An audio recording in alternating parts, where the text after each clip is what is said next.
नमस्कार, आप देख रहे हैं क्रेडेंट टीवी और मैं सुनील नागनोलिया आपका स्वागत करता हूं आपके पसंदीदा प्रोग्राम मंथन कोरोना में। जैसा कि मैं पहले भी जिक्र कर चुका हूं कि मंथन कोरोना कोई डिबेट का मंच नहीं है, ये मंच है मंथन का। यहाँ पर मंथन किया जाना है उन स्थितियों का जो कोरोना की वजह से पैदा हो गई है। लास्ट एपिसोड में हम लोगों ने जिक्र किया रेलवे में जो बदलाव आए हैं कोरोना की वजह से, क्या वो स्टेप्स ले रहे हैं उनको लेकर। आज हम लोग एक बार फिर से एजुकेशन वर्ल्ड की तरफ मूव कर रहे हैं कि शिक्षा के क्षेत्र में, शिक्षा जगत में क्या बदलाव आ रहे हैं, बच्चे किस तरह से ले रहे हैं इसको, टीचर्स किस तरह से ले रहे हैं, प्राइमरी एजुकेशन कैसे है, सेकेंडरी एजुकेशन किस तरह से है, कॉलेज एजुकेशन, यूनिवर्सिटी एजुकेशन किस तरह से प्रभावित हो रही है। आज कुछ इन्हीं बातों में हम लोग चर्चा करने वाले हैं और क्या स्टेप हों, किस तरह से इनको कर सकें। इसके लिए हमने डॉक्टर संजुला थानवी जी हैं जो director of university 5 year law college Jaipur से हैं, साथ में डॉक्टर नीलम जोशी जी हैं जो असिस्टेंट प्रोफेसर हैं महारानी कॉलेज जयपुर से, और डॉक्टर शीला रॉय जी जो principal Saint Xavier's College Jaipur से हमारे साथ हैं। मैं आप सभी का स्वागत करता हूँ। नमस्कार, आप सभी का स्वागत करता हूँ। नमस्कार। हम लोग देख रहे हैं कि कोविड की वजह से, कोरोना की वजह से एजुकेशन के अंदर कुछ चेंजेस आए हैं। पहले हम लोग रूबरू होकर बच्चों से मिलकर एजुकेशन देने की बात हुआ करती थी। जैसे कि हम जाने 22 मार्च को लॉकडाउन शुरू हुआ था और उसके बाद में बढ़ता चला गया और एग्जाम भी पोस्टपोन हुए हैं। बच्चों की जो दिनचर्याएं हैं वो भी बदल रही हैं। उन्हें स्कूल एजुकेशन की अगर हम लोग बात करें तो स्कूल के बच्चों को घरों के अंदर रहकर ही मोबाइल के जरिए या लैपटॉप डेस्कटॉप के जरिए अपनी स्टडी को कंप्लीट करना पड़ रहा है, क्योंकि कहीं न कहीं ये भी एक टास्क है कि समय के ऊपर सबका सिलेबस भी पूरा हो।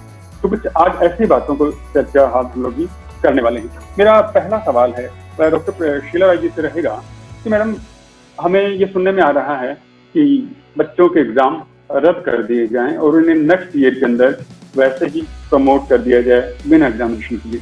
तो सवाल ये आता है मन के अंदर कि वर्तमान एजुकेशन सिस्टम जो है इसका मकसद क्या है? क्या सिर्फ हर साल अपग्रेड करके एक सर्टिफिकेट देना या फिर एक प्रैक्टिकली नॉलेज देना? जैसा कि इंडियन कल्चर की हम लोग बात करें तो हुआ करता था, यहाँ पर अनुभव है, जो प्रैक्टिकल जो चीजें हैं उन्हीं के ऊपर जोर दिया जाया करता था। कोशिश ये रहती थी कि बच्चों को ऐसी शिक्षण दी जाए जो वो जीवन में उतार सके और उसके जरिए वो जीवन को और समाज को अच्छा बना सके। लेकिन अब हम इस तरह के निर्णय ले रहे हैं कि बच्चों को पास करके अगली क्लास के अंदर प्रमोट कर दिया जाए। तो क्या लगता है, ये सही कदम है? ऐसा है कि ये एक आपात परिस्थिति है, ये सामान्य काल नहीं है। और इस आपात परिस्थिति में किस प्रकार से विद्यार्थियों को आगामी शिक्षा से वो वंचित न हो और शिक्षा में वो संलग्न रहें, उनको जो संभावित लाभ हो सकता है शिक्षा से वो प्राप्त होता रहे। वैसे भी ये सत्र विलंब से प्रारंभ हो रहा है, तो इन बच्चों को परीक्षा, या तो आपके पास सामने दो विकल्प हैं कि आप हेल्थ के इस क्राइसिस के समय में तमाम जोखिमों को उठाकर परीक्षाओं का आयोजन करें, और उसमें अगर महामारी का और प्रकोप फैलता है तो हमारे लिए ये और समस्या उत्पन्न करेगा। तो इस परिस्थिति में ये कोई सामान्य परिस्थिति नहीं है, वरना प्रत्येक वर्ष परीक्षाएं तो होती हैं। तो शिक्षा जारी रहे और उसमें जिस प्रकार से बेहतर विकल्प चुना जा सकता है उसका चयन किया जा रहा है। बहुत सोच समझकर विद्यमान परिस्थितियों में जो संभव हो सकता है वो किया जा रहा है। मुझे नहीं लगता कि एक साल अगर आप बच्चे को प्रमोट करते हैं, फिर आगे चलकर जब क्लासेस नॉर्मल होंगी, परिस्थितियां नॉर्मल होंगी, उसमें आप परीक्षा फिर लीजिए बच्चों का, उस साल के सिलेबस पर लेना शुरू कीजिए। शिक्षकों को थोड़ी मेहनत अधिक करनी होगी, अभिभावकों को भी अपने बच्चों को थोड़ा मार्गदर्शन अधिक देना होगा, लेकिन शिक्षा को परीक्षाओं के कारण उसको शिक्षण की उस पूरी व्यवस्था को स्थगित कर दें, इसके बजाय हम परीक्षा के बिना प्रमोट करें। मुझे ये थोड़ा बेहतर विकल्प प्रतीत हो। तो ऐसा नहीं हो सकता कि हम लोग बच्चों को ही होल्ड करके रखें कि अगले साल जब बच्चे एग्जाम देंगे उसके बाद उनको प्रमोट किया जाए? तो इसमें तो आपको ऐसा लगता है कि इसमें फिर उस बच्चे की, मेरा सिर्फ सवाल है। मैं समझ गई आप जो कह रहे हैं। तो वैसे ही थ्रू टेक्नोलॉजी जो शिक्षा दी जाएगी, वो टीचर और स्टूडेंट के बीच जो इंटरफेस होता है, इंटरेक्शन होता है, उसका एक सप्लीमेंट तो हो सकता है, उसका सब्स्टिट्यूट नहीं हो सकता। बिल्कुल, मेरा भी यही सवाल था कि सप्लीमेंट हो सकता है लेकिन परफेक्ट वो चीजें नहीं हो सकती। कहीं ना कहीं जब हम लोग हाँ, बच्चे से मिलते हैं तो बच्चे के सामने हम लोग अपने विचार रखते हैं, टीचर अपने विचार रखता है, तो पर्सनल फीलिंग भी होती है, पर्सनल अटेंशन भी होता है, वो कहीं ना कहीं इसमें लॉस हो रहा है। तो मैं इस सवाल को लेकर नीलम जी से बात करना चाहूंगा। नीलम जी, आप महारानी कॉलेज से हैं और आप वहाँ पे बच्चों को देखती हैं कि किस तरह से जो बच्चे आते हैं कितने एक्टिव रहते हैं, और अब वही बच्चे बाउंड हो गए हैं और उन्हें स्क्रीन के सामने टाइम बिताना पड़ रहा है। तो ऐसे केस के अंदर जब उनका टाइम बाउंड हो गया, वो अपने आप को एक्सप्लोर नहीं कर पा रहे हैं, वो स्क्रीन के सामने बाउंड हो गए हैं, तो उनकी साइकोलॉजिकली जो चेंजेस आ रहे होंगे, आप भी जानते हैं कि जब भी एडोलेसेंस एज के अंदर वैसे तो हार्मोनल चेंजेस आया करते हैं, और अब उसके ऊपर बिल्कुल बाउंडेशन ही आ गई है कि आप स्क्रीन के सामने बैठो और आपको पढ़ना ही है, पेरेंट्स देख रहे हैं। तो इसमें जो साइकोलॉजिकल जो चेंजेस आ रहे हैं उनको लेकर आप क्या कहना चाहते हैं? अभी न केवल बच्चों में बल्कि बड़ों में भी हमें भी थोड़ा सा मानसिक, थोड़ा मेंटली तनाव भी हम भी महसूस कर रहे हैं इस महामारी के, वैश्विक महामारी के दौर में।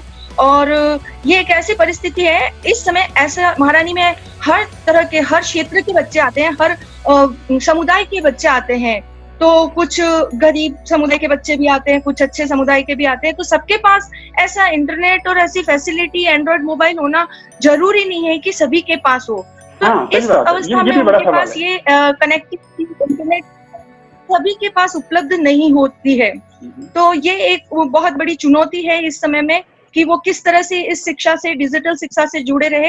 पर धीरे धीरे चूंकि ये परिस्थितियां हमें सिखा रही है, तो धीरे धीरे इस चुनौती का भी हम सामना करेंगे और इससे भी हम उभर कर बाहर आएंगे और एक नई शिक्षा प्रणाली, डिजिटल शिक्षा जो है उसकी तरफ भी हम बढ़ेंगे। सजला जी, मेरा आपसे ये सवाल रहेगा कि आइसोलेशन की वजह से, जैसे मैं अभी पीछे भी जो नीलम जी से भी यही सवाल जानना चाह रहा था कि आइसोलेशन की वजह से बच्चों में स्ट्रेस आ रहा है, कहीं ना कहीं तनाव भी आ रहा है। पहले फ्री था, पढ़ाई की तो की, नहीं की तो नहीं की, है ना। अब उसके ऊपर फोर्स है कि पेरेंट्स उसको रेगुलरली ऑब्जर्व कर रहे हैं कि बच्चा पढ़ रहा है या नहीं पढ़ रहा है। तो कहीं कि जब भी हम पे कोई बंदिशें आती हैं, कोई बर्डन आता है, कोई, तो हम लोग उसका स्ट्रेस लेना शुरू करते हैं। ये बाउंडेशन के बर्डन से बढ़िया कौन बाउंडेशन आती है, तो हम उसका तनाव लेना शुरू कर देते हैं। हम बड़े से अच्छा काम बिना तनाव के आराम से कर लेते हैं, लेकिन तनाव में जरा सा काम भी नहीं कर पाते। तो आइसोलेशन की वजह से जो ये तनाव आ रहा है, इसको लेके क्या राय है?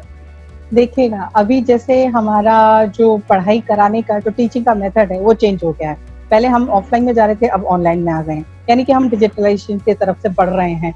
तो बच्चा जहाँ आइसोलेशन की तरफ बढ़ता जा रहा है, ऑब्वियसली क्योंकि उसे इतने घंटे स्क्रीन पे रहना है, तो उसके लिए हमने जैसे ऑनलाइन टीचिंग तो स्टार्ट कर दी है, लेकिन एक हमें और चीज इसमें टीचिंग में जोड़नी पड़ेगी, वो आएगा कोऑपरेटिव टीचिंग। कोऑपरेटिव टीचिंग में मतलब ये है कि हम लोग बच्चों के ग्रुप्स बनाएं और उनको आपस में इंटरेक्शन करने के लिए मौका दें और उनको एक टारगेट दें कि आपको ये टारगेट अचीव करना है। चाहे जैसे मैं लॉ फील्ड से हूँ, तो हम उनको एक टॉपिक दे दें लॉ का कि भाई आप इसमें अपना सॉल्यूशन निकालें। तो वो 10 बच्चों का ग्रुप आपस में मिल के, क्योंकि ऑनलाइन तो सभी के पास है और सभी कर रहे हैं, तो वो इस तरह से अपनी करेंगे। तो ये एक थोड़ी सी डिफरेंट एक्टिविटी होगी, उनका आइसोलेशन खत्म होगा। और जो बच्चे डिप्रेशन में जा रहे हैं, उनका एक ग्रुप क्रिएट होगा, फ्रेंड सर्कल होगा। नो डाउट अब ये ऑनलाइन की तरफ हमें करीबन 6 महीने साल भर इस तरह का देखना पड़ेगा। तो हमें इस तरह से नई नई टेक्निक्स ढूंढनी पड़ेंगी टीचिंग की, जिसमें बच्चा आइसोलेशन में नहीं जाए, डिप्रेशन में नहीं जाए। क्योंकि मैं तो इस वक्त ये है कि मेरे यहाँ पे ऑनलाइन टीचिंग चल रही है, तो मेरे पास में हर तरह के प्रॉब्लम्स आ रही हैं सामने। बच्चा ये कहता है नेट नहीं है, हम क्या करें। तो सारी चीजें हमें सॉल्यूशन तो कहीं ना कहीं ढूंढना ही पड़ेगा। तो जहाँ आइसोलेशन की बात आ रही है, तो हम उनको इस तरह की एक्टिविटी दें, हमें टीचिंग में ही इस तरह की एक्टिविटी डालनी पड़ेगी। उनका इवैल्यूएशन इस तरह से करना पड़ेगा कि हमने उनको कोई टास्क दे दिया, कोई प्रोजेक्ट दे दिया, जिसका वो ग्रुप में सॉल्यूशन निकाले और हमारे को रिपोर्ट सबमिट करे। इससे उनका आइसोलेशन भी खत्म होगा, उनका डिप्रेशन भी नहीं होगा, और एक वो कहते हैं कि सोसाइटी में जुड़े रहेंगे जो अभी आइसोलेशन में जा रहे हैं। तो मेरा इसमें ये ठीक है। मैं शीला जी एक बार फिर से आपसे मुखातिब होना चाहूंगा और आपसे ये जानना चाहूंगा कि जैसे हम देख रहे हैं कि अभी सारे एग्जाम्स वगैरह को होल्ड कर दिया गया है, पोस्टपोन कर दिया गया है कि जब स्थितियां कंट्रोल में होंगी उसके बाद में हम लोग इसको रिस्टार्ट करेंगे। तो कॉलेज हैं, जो कॉलेज हैं, यूनिवर्सिटीज हैं, उन्होंने क्या कदम लिए हैं इस चीज को लेकर कि कब उनके विचार हैं कि एग्जामिनेशन शुरू करवाए जाएंगे? सारे एग्जाम से आप भी जानती हैं, जरासन यूनिवर्सिटी के हों या अदर यूनिवर्सिटी हों, वो होल्ड पे हैं, तो उन्हें कब से रिस्टार्ट करेंगे? किस तरह से प्लान कर रखा है कि ऐसे इन्हें मैनेज किया जाए? देखिए, मैं सेंट जेवियर्स कॉलेज के संदर्भ में आपको बता सकती हूँ कि हम लोगों ने अभी परसों मीटिंग की और हमने ये तय किया है कि सेंट जेवियर्स कॉलेज में हम लोग क्लासेस अगस्त महीने से 1 अगस्त से हम प्रारंभ कर देंगे 2nd ईयर और 3rd ईयर के स्टूडेंट्स के लिए। और जब ये सेकेंड ईयर और थर्ड ईयर और एमए प्रीवियस के स्टूडेंट्स की फाइनल की स्टूडेंट्स की क्लासेस शुरू करेंगे, उसमें भी हमने तय किया है कि हम रोटेशनल क्लासेस करेंगे। एक क्लास को 2 ग्रुप्स में बांट देंगे। 30 बच्चे एक दिन आएंगे, 30 बच्चे फिर नेक्स्ट डे आएंगे। जो 30 बच्चे तो सोशल डिस्टेंसिंग भी हो जाएगा, बच्चों का ऑफलाइन एंड ऑनलाइन दोनों एक दूसरे को सप्लीमेंट करेंगे और कॉम्प्लीमेंट करेंगे और बच्चों की पढ़ाई चलती रहेगी। और वैसे मैं आपको बता दूं कि हमारे यहाँ अभी, क्योंकि परीक्षाओं की तैयारी में तो हमारे बच्चे लगे हुए थे, हमारी टीचर्स जितनी फैकल्टी है वो सब गूगल क्लासरूम में अपने स्टूडेंट्स की क्लासेस ले रही हैं। जो भी उनकी समस्याएं हैं उनका समाधान हो रहा है। तो शिक्षक के साथ विद्यार्थियों का निरंतर संपर्क बना हुआ है। तो मुझे लगता है कि इस टेक्नोलॉजी के कारण जो डिप्रेशन वैसे हो सकता था नितांत अकेला रह के, इस टेक्नोलॉजी से संपर्क होने के कारण उस डिप्रेशन का थोड़ा माहौल शिथिल हुआ है और सहयोग प्राप्त हुआ है बच्चों को कि उन्हें उत्साह बना रहे, शिक्षण का कार्य को निरंतरता प्राप्त होता रहे। मैं नीलम जी एक बार आपसे कनेक्ट होना चाहूंगा और मेरा सवाल आपसे ये रहेगा, जैसे हम लोग देख रहे हैं कि रिजल्ट आने बाकी है और कॉलेज के लिए एडमिशन के लिए जरूरी है कि रिजल्ट आए, उसी के बेसिस के ऊपर रिजल्ट के आधार के ऊपर हम लोग उसे फर्स्ट ईयर सेकंड ईयर या उनका एडमिशन देना है नहीं देना है वो किया जाता है। अब इस बार ये प्रोसेस किस तरह से किया जाएगा, क्योंकि रिजल्ट अभी तक आए नहीं है और सेक्शन सब लेट होते डिले होते दिखाई दे रहे हैं। सेक्शन अगर डिले होंगे तो फिर एकेडमिक ईयर पे फर्क पड़ेगा। तो कैसे मैनेज करने का प्रावधान बनाया है कॉलेज? एकेडमिक ईयर तो डिले नहीं हो पाएगा, क्योंकि जैसे ही फर्स्ट ईयर और सेकेंड ईयर के स्टूडेंट्स को जैसे प्रमोट किया जाएगा, उनकी तो ऑनलाइन और ऑफलाइन क्लासेस शुरू हो जाएगी। तो वैसे अभी से ही बच्चे जो हमारे साथ इंटरेक्ट कर रहे हैं लगातार, पहले तो था क्लासरूम में जाते थे तो 1 घंटे ही इंटरेक्शन होता था। अब उसके अलावा भी माफी चाहूंगा, मेरा सवाल दूसरा था। मेरा सवाल ये था कि 12th के रिजल्ट अभी तक नहीं आए हैं, सीनियर सेकेंडरी के रिजल्ट अभी तक आए नहीं है। हाँ। तो हम लोग फर्स्ट ईयर में एडमिशन किस लिहाज से देंगे उनको, कि उन्हें एडमिशन मिलना चाहिए या नहीं मिलना चाहिए? क्योंकि रिजल्ट अभी आने में अब नहीं जानते कि किस तरह की होंगे, कितना डिले होंगे, कैसे होंगे, तो उस आधार पर आप कैसे देंगे? जब तक फर्स्ट ईयर में एडमिशन किस आधार पर दिया जाएगा? हाँ, बिल्कुल, जैसे हमारे तो फर्स्ट ईयर में तो संजुला जी कुछ बोलना चाह रही हैं। हाँ संजुला जी बताइए। हमारे यहाँ पे 12th के बाद में एडमिशन होता है रूलेट के थ्रू।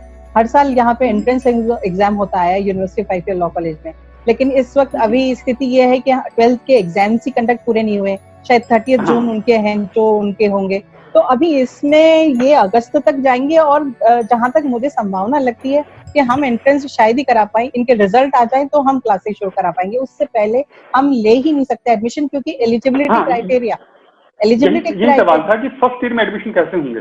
बिल्कुल, उनके रिजल्ट आने के बाद ही मेरिट बेसिस पे या इंटरव्यू बेसिस पे, ग्रुप डिस्कशन पे या एंट्रेंस एग्जाम, ये कोई भी ऑप्शन हम ले उसके थ्रू ही एडमिशन हो सकता है, अदरवाइज नहीं होता। शीला जी आपसे कनेक्ट होकर मैं जानना चाहूंगा कि अब जैसे कि मैडम ने अभी कहा कि उनका एडमिशन हम लोग ले नहीं पाएंगे, तो जाहिर सी बात उनका एकेडमिक ईयर है वो शॉर्ट हो जाएगा, उसे कैसे मैनेज करेंगे? आप लोगों ने क्या प्लान बनाया, किस तरह से एडमिशन वगैरह को देखने वाले? उसका तरीका ये होगा कि हमारी ऑनलाइन एंड ऑफलाइन की क्लासेस का जो वो जो समय है उसको बढ़ाया जाएगा और कोर्स को हम ये प्रयास ये किया जाएगा कि उनको जैसे 5 दिन की, जहां भी 5 दिन की क्लासेस होती थी या ड्यूरेशन कम होता था, उस ड्यूरेशन को बढ़ाया जाएगा, थोड़ी स्पेशल क्लासेस दी जाएंगी और उस माध्यम से किया जाएगा। लेकिन 12th के रिजल्ट के आए बिना एडमिशन संभव ही नहीं है फर्स्ट ईयर का, लेकिन सेकेंड ईयर और थर्ड ईयर की और MA फाइनल की क्लासेस चल सकती हैं, क्योंकि उनको प्रमोट किया जाएगा। तो उनकी क्लासेस प्रारंभ हो जाएंगी अगस्त में, और मुझे लगता है कि सितंबर तक 12th का रिजल्ट आ जाएगा, तो फिर सितंबर में एडमिशंस लेकर 1 महीने का और डिले हो जाएगा और उसके बाद क्लासेस प्रारंभ हो जाएंगी। वैसे तो यानी हमें सबसे ज्यादा फर्क सेमेस्टर सिस्टम में पड़ेगा। जैसे मेरे यहाँ पे जैसे सेमेस्टर सिस्टम है, तो मेरा अभी पिछला सेमेस्टर के भी एग्जाम नहीं हुए, मेरी ऑनलाइन क्लासेस उनकी चल रही हैं, उनके एग्जाम, तो वहाँ ज्यादा प्रॉब्लम आएगी। जहाँ एनुअल स्कीम चलती है वहाँ इतनी प्रॉब्लम नहीं आएगी। सबसे ज्यादा जो वो होगा वो सेमेस्टर में ज्यादा आएगी। सेमेस्टर सेक्शन है वहाँ पर ज्यादा इश्यूज आने वाले। मैं नीलम जी आपसे भी पूछूंगा, जैसे भी हम लोग शीला जी से बात कर रहे थे, उन्होंने बताया कि वो अपने सिस्टम के अंदर ये करेंगे कि हाफ या 1/3 बच्चों को एक दिन बुलाएंगे और बाकी को दूसरे दिन बुलाएंगे, कहेंगे सोशल डिस्टेंसिंग को ध्यान में रखते हुए क्लासेस को मेंटेन करने की कोशिश करेंगे। अब अगर मैं आपकी बात कहूँ तो आप लोगों ने क्या प्लान बनाया, किस तरह से मैनेज करने का विचार है आगे की जो स्टडी जो कि उनको लेकर? हालांकि ये स्ट्रेटेजी जो है वो प्रिंसिपल मैम या एडमिनिस्ट्रेशन का जो स्टाफ है वो बनाएगा, पर वो भी सोशल डिस्टेंसिंग को ध्यान में रखते हुए इस तरह से ही काम करेंगे जिससे कि इससे बचाव हो सके ज्यादा से ज्यादा। कोविड-19 को ध्यान में रखते हुए क्लासेस का जो है वो रहेगा नेक्स्ट ईयर, और कुछ ऑनलाइन क्लासेस होगी तो कुछ ऑफलाइन क्लासेस होगी। डेफिनेटली इस तरह से ही मैनेज किया जाएगा। ठीक है, ठीक है। अच्छा, मैं डॉक्टर शीला जी से एक बार फिर से मुखातिब होना चाहूँगा। शीला जी, मेरा ये सवाल है कि जैसे तैसे करके हम लोग अपने एकेडमिक करिकुलम को तो निपटा लेंगे, उससे तो मैनेज कर ही लेंगे, लेकिन साथ ही साथ बात आती है हमारे जो एक्स्ट्रा करिकुलर एक्टिविटीज की है, उनका क्या होगा? क्या वो होंगी? बिल्कुल निरस्त नहीं किया जाएगा। बच्चों के लिए ये उत्साहित होकर और अपने बाकी जो उनके पोटेंशियल है, उनकी कैपेबिलिटीज है, उनको प्रोजेक्ट करने का अवसर मिलता है। अगर ये भी हटा दिया जाएगा तो फिर तो बच्चे डिप्रेशन में ही चले जाएंगे। होंगे, हो सकता है उतने विस्तृत रूप में ना हो, लेकिन कल्चरल एक्टिविटीज भी जो होती हैं उनकी संख्या में हो सकता है कम हो जाए, लेकिन होंगे जरूर। बच्चों के लाइफ का, स्टूडेंट लाइफ का एक अनिवार्य हिस्सा है ये, और उस अनिवार्य हिस्सा से मुझे तो ऐसा लगता है कि अगर ये पेंडेमिक लंबा, ये कोविड का ये जो है अगर ज्यादा खिस्सा है लंबा, तो हो सकता है हम लोग इस तरह की एक्टिविटीज डिजिटल मीडिया से डिजिटल एक्टिविटीज भी आ जाए, नए प्लान बिल्कुल इस तरह के आ जाए। जो मैम कह रही हैं कि अगर डांस प्रोग्राम भी हो रहा है तो आजकल डिजिटल के माध्यम से बच्चा अपना दे देता है, कंपटीशन हो जाएगा। इस तरह से कुछ कराना पड़ेगा, क्योंकि हमें इनोवेटिव आइडियाज निकालने पड़ेंगे कि किस तरह से उनकी एक्टिविटीज कराएं। मैम की बात बिल्कुल सही है कि ये खत्म नहीं कर सकते, क्योंकि अगर इस तरह से करेंगे तो बच्चा आइसोलेशन में चला जाएगा, डिप्रेशन में चला जाएगा, और वो हम होने नहीं देंगे। बिल्कुल, आप जैसे जो अनुभवी और जो जिम्मेदार टीचर्स हैं जो बच्चों के पास में, तो ऐसा तो होना पॉसिबल ही नहीं है। जैसा पीछे देख रहा था, इस बार ब्यूटी कॉन्टेस्ट है वो भी ऑनलाइन, उनके ऑडिशन शुरू हो रहे हैं कि पहले आप ऑनलाइन बना के कीजिए, तो एक नए रास्ते निकाले जा रहे हैं। बिल्कुल, हर एंटरटेनमेंट की भाई ये बिल्कुल ऑनलाइन क्लासेस अपने आप में एक नया अनुभव है। हमने आज से पहले कभी नहीं कराया, लेकिन अभी हमारी बहुत सुचारू रूप से ये क्लासेस चल रही हैं। तो जहाँ पेंडेमिक हमारे को कहीं कुछ हम खोते हैं तो बहुत कुछ पाते भी हैं, तो अगर हम पॉजिटिव रहेंगे तो बहुत कुछ अच्छा सा निकल के आएगा। अच्छा, एक मैं शीला जी आपसे फिर से, कि मुझे लगता है अनुभव में आप सबसे ज्यादा हैं, तो ये आपसे मेरा सवाल है, कहीं न कहीं पहले जो टीचर्स थे फ्री थे, बच्चे आए, टीचर्स ने पढ़ाया, सही था या गलत था, कैसा था, क्या था, वो इतनी बात नहीं। बच्चे ने घर जाकर ये कह दिया कि टीचर ने अच्छा नहीं पढ़ाया या क्लास रूम में हमारा काम पूरा एकेडमिक्स पूरी नहीं हुए, तो पेरेंट्स मान लिया करता था। अब सिस्टम दूसरा है, अब टीचर्स भी ऑनलाइन है, बच्चे भी ऑनलाइन है, और कहीं न कहीं एक थर्ड पार्टी ऑब्जर्वर पेरेंट्स के तौर पर उनके पास में खड़ा है। तो जितना ये प्रेशर बच्चों के दिमाग पे है, कहीं न कहीं शायद मुझे लगता है, मेरा विचार है कि टीचर के दिमाग के ऊपर भी होगा कि अब उन्हें अपनी परफॉर्मेंस को और भी इम्प्रूव करना है। तो क्या लगता है, इसको लेके टीचर्स ने भी कुछ नए कदम उठाए? ऐसा है, हम जो टीचर्स की, हमारा जो प्रोफेशन है उसमें हम अनवरत परीक्षा देते रहते हैं, प्रतिदिन परीक्षा देते हैं अपने बच्चों के, ठीक है। और बिल्कुल मैम के साथ 100% एग्री है। और तो शिक्षक है, प्रतिदिन परीक्षा देते हैं, और किसी प्रोफेशन में प्रतिदिन कोई व्यक्ति परीक्षा इस प्रकार से नहीं देता जैसे शिक्षक देते हैं। और शिक्षक वो वॉरियर्स हैं, कोरोना वॉरियर्स, वो अपने हमारे चिकित्सक और चिकित्सा कर्मी हैं, वो वंदनीय हैं, उनको नमन कि वो कर रहे हैं, लेकिन इस शिक्षा जगत को संचालित रखना, अनवरत इसको बच्चों को एंगेज करना और उनको किसी भी दृष्टि से वंचित ना करना, शिक्षा से ये कर रहे हैं। आपने जो पूछा कि पेरेंट्स भी देखेंगे और लोग भी देखेंगे, हमें आए दिन सेमिनार्स, कॉन्फ्रेंसेस इत्यादि में जाने का अवसर मिलता है। वहां तो विश्व के स्तर पर, देश के स्तर पर, राज्य के स्तर पर कितने प्रकार के लोग हमसे मिलते हैं। तो शिक्षक वही होता है जो उसको इतना अभ्यास होता है प्रतिदिन परीक्षा देने का कि उसको पेरेंट्स भी देखें तो उसमें कोई संकोच नहीं होगा। और जो नए शिक्षक हैं उनको वैसे भी क्लास में भी प्रारंभ में थोड़ा संकोच होता है, लेकिन शनै शनै उन्हें भी अभ्यास हो जाता है। और मुझे नहीं लगता है कि शिक्षकों के लिए कोई बड़ी चुनौती है। जो शिक्षक अपने प्रतिदिन क्लास में अपनी शिक्षण की विधि को से अब संतुष्ट होते हैं, तो ऐसे पारंगत शिक्षकों को चाहे दुनिया बैठकर देख ले, उनको उससे कोई फर्क नहीं पड़ता, कोई टेंशन। बिल्कुल बिल्कुल सही कहा। मैं इस बात को लेकर मुझे चाणक्य की एक बात याद आती है कि शिक्षक वो है जिसकी गोद से निर्माण और प्रलय दोनों पनपते हैं। तो बिल्कुल सही कहा आपने कि टीचर्स वो चीज हैं। और आज हम लोग वर्तमान हालात में भी चीजें देखें तो शिक्षक ही वो हैं, जब भी किसी भी तरह की आपदा आती है तो उन्हें ही लगाया जाता है। वो चाहे फिर कोई इलेक्शन ड्यूटी हो या फिर चाहे वो पैंडेमिक देख रहे हैं इस तरह का कुछ हो या फिर कुछ और हो, हर जगह टीचर्स को जरूर मैं कहूँ कि उनका सहारा ही लिया जाता है कि ये शायद इस सृष्टि पे सबसे ज्यादा सक्षम, मतलब पूरी तरह से सहमत हूँ आपकी इस बात से कि शिक्षक सबसे सक्षम है और इसी वजह से उन्हें हर जगह लगाया जाता है। मैं चंद सवाल, जिस समय हमारे पास कम है तो एक दो सवाल और मैं लेना चाहूंगा। मैं एक बार संजुला जी से रूबरू होते हुए जानना चाहूंगा संजुला जी कि जैसे हम लोग देख रहे हैं कहीं न कहीं इस जो माहौल जो क्रिएट हुआ है उसकी वजह से एकेडमिक्स की जो बात आई है वो तो है ही है, और हम लोग स्पेस की जो बात आई है वो भी अपनी जगह सही पर है ना, दोनों चीजें अपनी जगह सही हैं। लेकिन इस चीज के अंदर जब सभी डिपार्टमेंट में ये हो रहा है, सैलरीज के ऊपर फर्क पड़ रहा है, तो एजुकेशन डिपार्टमेंट में भी क्या ये फर्क देखने को मिल रहा है? क्या उनको टीचर्स की सैलरीज वगैरह प्रॉपर वे पे मिल रही हैं? क्या किस तरह से किया जा रहा है उसके बारे में थोड़ी सी हमें जानकारी दीजिए। देखिए, हम लोग तो यूनिवर्सिटी के फैकल्टीज हैं, टीचर्स हैं, तो हमारी सैलरी पे तो इतना फर्क नहीं पड़ रहा है, क्योंकि नो डाउट हम समवॉट गवर्नमेंट जॉब्स में आ गए। लेकिन जो प्राइवेट कॉलेजेस हैं वहाँ पे 100% फर्क पड़ रहा है। कहीं कॉलेजेस में आवाज नहीं, मैं आपको बता दूं हमारे कॉलेज में 1% का भी अंतर नहीं आया है। बिल्कुल बिल्कुल, ये 90% जो रिनाउंड कॉलेजेस हैं उनमें बिल्कुल भी असर नहीं है। लेकिन जो अभी ग्रोइंग है, डेवलप्ड है, या जिनकी मानसिकता ऐसी है, जिनके एडमिनिस्ट्रेशन में मानसिकता ऐसी है कि सैलरी किसी भी तरह से दबा ली जाए, वहां पे अभी भी ऐसी स्थिति है। जबकि राजस्थान यूनिवर्सिटी ने ये नोटिस इशू कर दिया है कि सभी एफिलिएटिंग कॉलेजेस को कि इस छुट्टियों के दौरान में टीचर्स फैकल्टीज को पूरी पेमेंट दी जाए। लेकिन फिर भी ये तो चलता है, ये तो हो रहा है, सोसाइटी में हो रहा है। इसलिए मैं इसलिए नहीं कह सकती क्योंकि मुझे तो पूरी मिल रही है। ठीक है, एक मैं शीला रॉय जी से भी जो सवाल करना चाहूंगा कि जिस तरह के हालात जैसे हैं, तो बच्चों का आइसोलेशन से बचाने के लिए आपको क्या लगता है, कोई साइकोलॉजिकल टिप्स जो आप जो देना चाहेंगे? बच्चे इस तरह से उनके पेरेंट्स को यही रखें, इस तरह से करें, तो कुछ देना चाहेंगे आप? कैसे किया जाए बच्चों के साथ व्यवहार? देखिए सुनील जी, आजकल के बच्चे आपसे और हमसे ज्यादा होशियार हैं। उन्हें सोचना बहुत आता है, ठीक है ना? पेरेंट्स को डिप्रेशन से निकाल देंगे क्योंकि पेरेंट्स ज्यादा चिंतित अपने बच्चों के लिए होते हैं।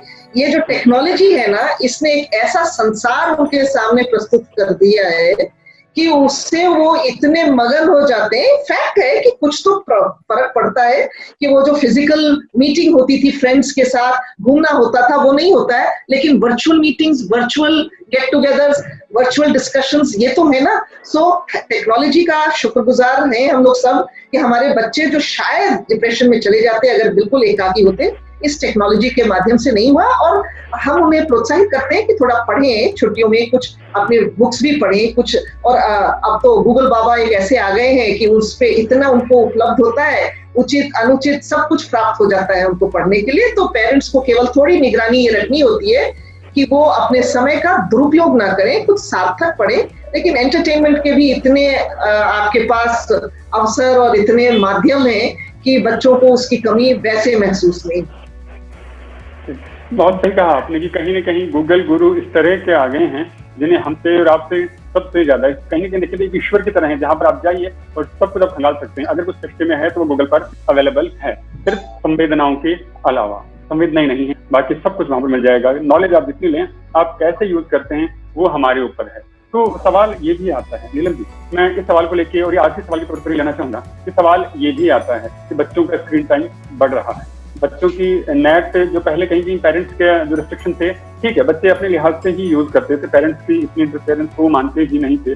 लेकिन अब कहीं न कहीं पेरेंट्स को भी ये एग्री करना पड़ रहा है कि वो अपना स्क्रीन टाइम ज्यादा कर सकते हैं। तो आपको क्या लगता है इससे बच्चों की जीवन शैली में कहीं, या फिर जो वो स्क्रीन जाहिर के बाद जब सर्च करने लगेंगे तो कहाँ से कहाँ पहुंच सकते हैं? इसको लेके भी कुछ क्या लगता है, कुछ खतरे नजर आते हैं हमें?